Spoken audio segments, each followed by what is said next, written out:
Hi, here are a couple of interesting rackets that was dropped off by a new client.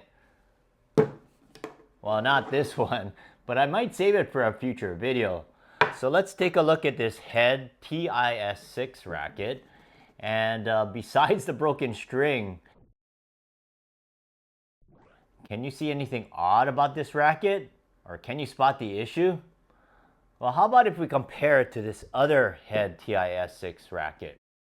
Now can you tell? But there's also an issue about this racket too. If you haven't figured out by now, it's a significant issue that affects the shape of the head. And the reason why this one looks rounder is due to the fact that it has a broken cross string. And on this racket, it has a broken main string, so this one looks more elongated. So let's take some measurements and see what the difference is. All right, so I'm going to measure the racket that has the broken main string here. So I'm going to take the overall length first and see what that comes out to.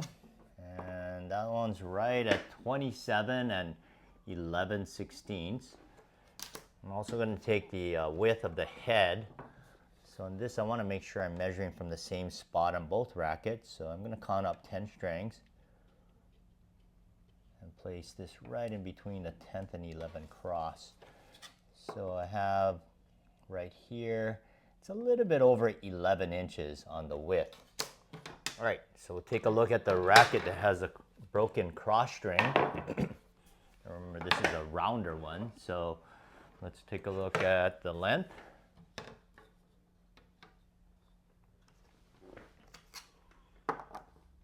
And this one's right at 27.5 inches. So this racket is 3/16 of an inch shorter. And for the width,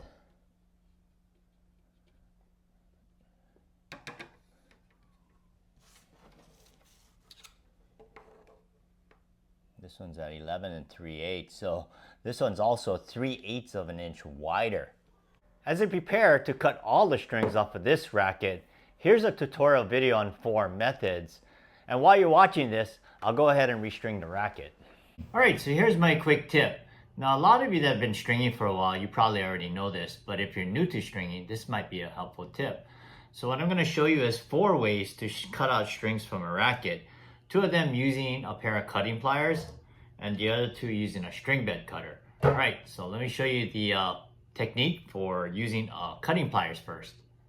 Okay, so for each of these rackets, you'll notice that I have a stencil on it, and basically it's just for demonstration purposes so you can see the direction that I'm cutting the string. So you can see that diagonal line across the string bed, and with the cutting pliers, you're going to start from the middle and you're going to be cutting a main and a cross at the same time. But what you're going to do is you start with one here. I'm going to cut it both at the same time, and well, that line is out of alignment, but you're just going to go back and forth. So you're trying to do one in the bottom and then one at the top. So you're eventually going to reach the ends, or at least the corners of the racket, and that line is no longer a line, and I can't get the 2 strings right here. Oh, there it is. Okay, so I'm going to cut those 2. These 2 right here. Now you can see that I rarely use this technique because I use a string bed cutter, but yeah, so you want to just cut that out until everything's cut out. So you have a diagonal line. So that's the first, oh, this one's not cut. All right, so there's a diagonal line that's cut right through. So you're just gonna take out the strings after that. Now the second technique, you'll notice that there's a cross right in the middle, and similarly you're going to start from the middle, and on this one though, you're only cutting a main or a cross, and you're doing it alternately. So if I'm cutting let's say this main right here, you're going to be seeing me going clockwise. Yeah, so I'll do a main here, then a cross here, and I'll just keep following that that pattern that used to be a cross, but I'm just gonna do a main followed by a cross and just go around and around until I reach the 4 last strings. So I'm just going to keep going. And again, the goal is to even out the stress on the frame, especially if you're stringing at a high tension. So yeah, this is a synthetic string on here, so you could see that it just kind of imploded there, but yeah, so right there. Okay, so that's your second technique using the cutting plier. All right, so now we're gonna use the string bed cutter, and on this one, you can see that it's multicolored here. So I don't know if you can see that, but what I'm gonna do basically is I'm gonna start with the red going up halfway. Then I'm gonna come across and cut the blue, which is the mains going this way. And then my last cut will go up following the black. So you're gonna go right here. Then you're gonna come across, well actually start from the middle. You flip it around, then you go this way. And then you cut the rest of the crosses that way. So that, again, evens out the stress on the frame as you're taking off tension from the strings.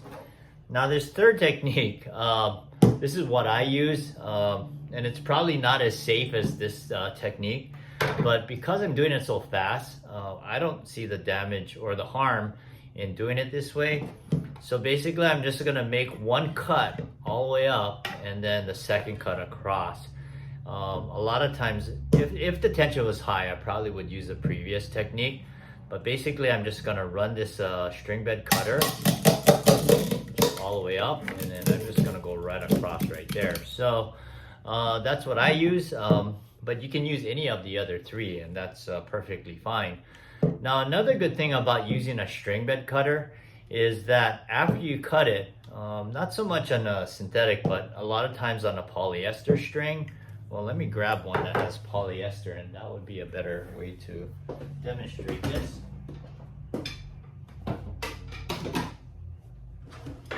All right, so I have one of my rackets here. So I'm gonna go ahead and cut it out. Okay, so with the polyester string compared to the synthetic, you can see how the synthetic is just totally separated. But what I find is with polyester strings and using a string bed cutter, I close the string bed cutter and then use the ends and just kind of move it diagonally from the corner, from each corner. And then that helps separate the strings, and it makes the taking out the strings a lot easier. So that's a good use or a good technique using a string bed cutter, where you can't really do it with the cutting pliers.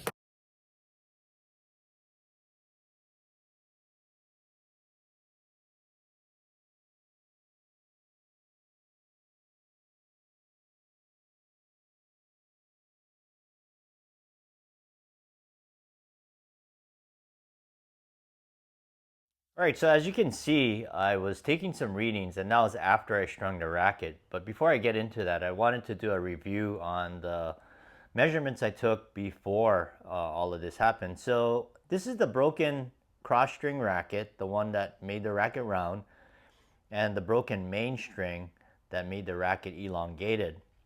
These measurements here, this is the length, and if you compare this to this at 27.5 to 27 and 11/16, that's a difference of 3/16 of an inch. And if you compare the width at 11 and 3/8 compared to 11 here, that's a difference of 3/8 of an inch. So what I wanted to do next is show you, and you can just, I'll explain this later, what those numbers are for. But this next column here is the unstrung spec of this particular racket, and it's supposed to be 27 and 3/4, but both rackets actually measure 27 and 5/8. But the good thing is that both rackets are the same. So even though this was in a rounded state and this was in an elongated state temporarily, it did return back to its normal state. So that was good to see there. So I went ahead and restrung the rounded racket only, and you can see that the 27 and 5/8, it did stay the same. So that was good to see. That's why there's a 0 here. And this number that's highlighted here, the negative 1/8. So again, that's the length of the racket when the string was left in the racket broken and not cut off. And this number here, the 11 and 3/16, I thought it was interesting because it actually reduced the width of the racket. If you compare this to that, it actually reduced the width of the head by 1/16 of an inch. But again, when you come over here, it actually made the width of the head 1/8 of an inch wider. In this video, I demonstrated 4 methods on how to cut a broken string out of a racket, and shared what a broken string can do to a racket if it's not cut. Thanks for watching, happy stringing, and let your strings play. If you're a stringy geek like I am, here's a cool gadget. It's a ERT 300, and it's a string tension device that can measure actual string tension. Now what it does is you place it onto a string bed of a racket, and it electronically sends micro vibrations into the strings that simulates the ball impact. And from that you get a reading which is called dynamic tension. So I'll show you 4 practical ways that you can use the ERT 300. So I have a bunch of rackets here, and for this first test, these 2 rackets I just got from clients that I've never strung for, and strings, and I don't know what reference tension they use. So, and I get this question asked once in a while, is like, what do you think what the tension is on that? So I'm gonna just try and see what I think it is, just based on just hitting it on my hand. And it always helps to know what it was strung at originally, but I'm gonna guess this one is at 42. So I'll go ahead and place the ERT 300, and basically you're gonna center it on the string bed. So I'm gonna go ahead and count up 2, 4, 6, 8, 10. I'll place it above the 10th string, and basically you're just gonna turn it on. It takes about 5 seconds to come out with a reading, and it's coming out at 30 right there. Now that's not the actual tension. So again, that 30 is a DT reading. So I'm gonna go ahead, and it has a conversion chart. So I'll go ahead and pull it up here. And at 30, it's saying it's at 44 pounds. So that was pretty close. I may have gotten lucky. So let me just try another one here. I have this other racket. This was my backup in case I wasn't close on that first one. So this is an interesting hybrid setup. So I'm gonna say this one's a little tighter. Let's go 46 on this one. So I'll go ahead and place it in the middle. And depending on the strings, it does read differently. And I'll talk more about that later. So let's go ahead and see what the other one had, a 30 DT. Oh, okay, so this one's at 27. So much for my predicting what this tension is. So at 27 DT, we're looking at 40 pounds. All right. It sure sounds tighter, but again, it might be because of the gauge of the string. So that's one way you can measure the actual tension on a racket. Now the second way you can do it is when you're trying to track consistency in your string jobs, and I take a reading right after it comes off the stringing machine. So this is a racket that I just strung, and what I'm hoping for is that this will read at 34 DT. So I'm going to go ahead and place it here, and I do log it down in my records because I want to make sure that my DT reading is plus or minus 1 unit. So yeah, it's right there. So it's always nice when it's right on the number I'm shooting for. So in case you're wondering what 34 DT is, that would come out to 49 pounds. And I did string this at 50-48.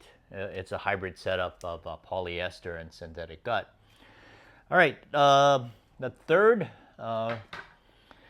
purpose for this that you can use it for is to check the health status of a strings if I strung it before. So like I mentioned earlier, I always measure the initial DT.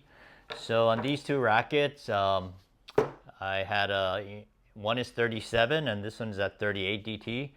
So let's go ahead and take a reading on this one. And this one was strung 28 about 5 months ago. So, and this is a polyester setup here on the mains and crosses. So I'll go ahead and place it here. So this is the one that 37 DT.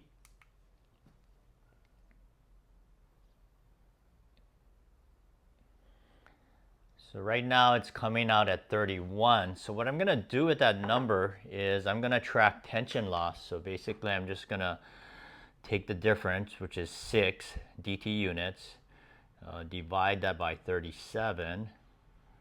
And so it's coming out with 16% tension loss. And what the ART 300 recommends is that whenever the tension loss reaches 10% and a maximum of 20%, you really should restring your racket. So that 16% is right in that range there. So I'm glad that my client brought it in. All right, so in this fourth application, what you can do with a DT is you can determine when you go from one head size to another, and it does depend on the string and the string pattern. But anyway, when you're going from one head size to another, you can figure out what tension will match the DT, because the DT will reflect how it feels when you're hitting it. So you really want to make sure you know what your DT number is. So let's take, for example, these two rackets at 37 and 38. This is a 98 head size, and with a 16-19 string pattern.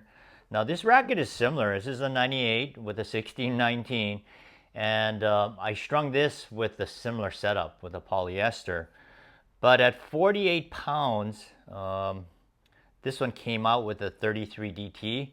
So if I were to try to match the DT of this to these rackets, what I would do is go up 4 pounds, go up to 52, and I'm guessing it might come closer. Well, it should come closer to what it is here. But yeah, I would string it up, take a reading, and if it's at 37, 38, then I know that at least the DT matches up. So it'll give you a similar feel. But you can see that stringing this at 52 and let's say that one at 56, that's the goal, is to match the DT, not so much the actual reference tension. So anyway, those are 4 ways that you can use the ERT 300.